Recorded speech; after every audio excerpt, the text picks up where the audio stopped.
I sang when I was young in a local Hebrew choir, and my parents had hired a famous Hebrew choir to perform during the services at my bar mitzvah. So the choir leader heard me singing with the local choir in my synagogue, and the famous choir, the Samuel Sterner choir, heard me sing and hired me at my bar mitzvah. So I got discovered at my bar mitzvah. That choir would perform up at Kutcher's Country Club in Monticello for all the Jewish holidays. And so that's where I got my first paying gig. And I sang the 4 questions for 1,000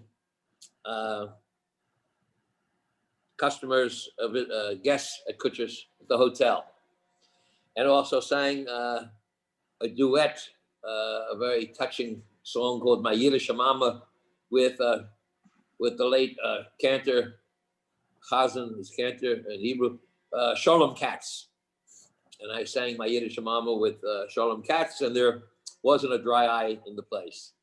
I sang that same solo with him at Town Hall in New York. And then my voice started to change, and I took a break from that. Fast forward to college, high school, where I was in Fiddler on the Roof. Fast forward to college, where I was in Bye Bye Birdie. And then after college, I started making demo tapes. I had a series of demo tapes. Nothing became of them. And then I wound up going to law school. And after 1 year of clerking, I said, that's not enough. I'm going to have to try and fulfill this lifelong dream of singing, acting, and dancing. I'm going to make a shot of it. My father goes ballistic. That's all in the book. The fight we had is all in the book. I don't want to go into it now. And long story short, I got a job as a waiter in New York. My father freaks out because after going to an Ivy League college and graduating law school, he was too embarrassed to say, if somebody asked him, what's Ivan doing these days, to say working as a waiter in New York. So he used my mother to broker a deal and said, if you come back and work for your father in the bank, you can, on your own, secretly go on auditions, take lessons, and do what you have to do and pursue your dreams. So you'll have your cake and eat it too. You'll make a good living working at the bank. You make your father happy, and as long as your secretary and he know where to reach you in emergencies, you can pursue your entertainment interests.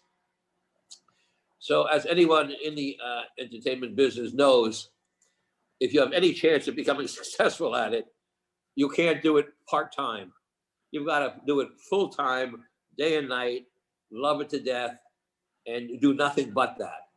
So I wound up spending a little less time focusing more on different aspects of the bank, the creative aspects of the bank, meaning the advertising, the marketing, the PR, public relations, branch discoveries, branch opening parties, the non-banking stuff, the most non-banking stuff in a bank you can do. And that way I could get up in the morning and go to work. So, and then after throwing a lavish party at my home in the Hamptons, I met somebody there who was a senior vice president of dance and worked at Columbia Records, Columbia Music. And he saw my enthusiasm and my energy, and he wanted to help me. He said, send me a demo tape. In those days, it was a cassette. I sent him 2-3 songs on a cassette. He said, I'm going to help you. I like your voice. I like your energy. And he hooked me up with a record producer, and I did something that no one in history ever did. I was the first person, of all songs to do in my career 20 years ago, I decided to remake John Lennon's iconic ballad, Imagine, as a high energy dance record for a whole new generation. No one had ever taken any Beatles ballad or any John Lennon ballad and turned it into a high energy dance record. So Dave German, this SVP at Columbia Records, says, Ivan, are you crazy? You're gonna end your career before you begin it.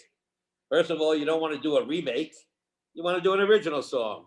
And second of all, you don't dare do a John Lennon fans are fanatically loyal and protective of him. They're all going to, without even listening to it, they're going to condemn it and hate it. So don't do it. And I said, no, they're not. I said,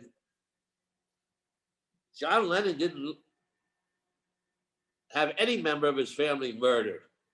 I had 59 members of my family murdered. If anybody has the right to remake John Lennon's Imagine, you're looking at him. It's me. And so I didn't listen to him, even though he had been in the 15 years he had been at Arista before he had been at Columbia Records. He had a lot of experience. I didn't listen to him. I remade Imagine. The record got signed at Tommy Boy Music and made the top 40 of the dance charts. And from that point on, I continued to remake iconic songs about peace from the Woodstock days as dance records, one after another.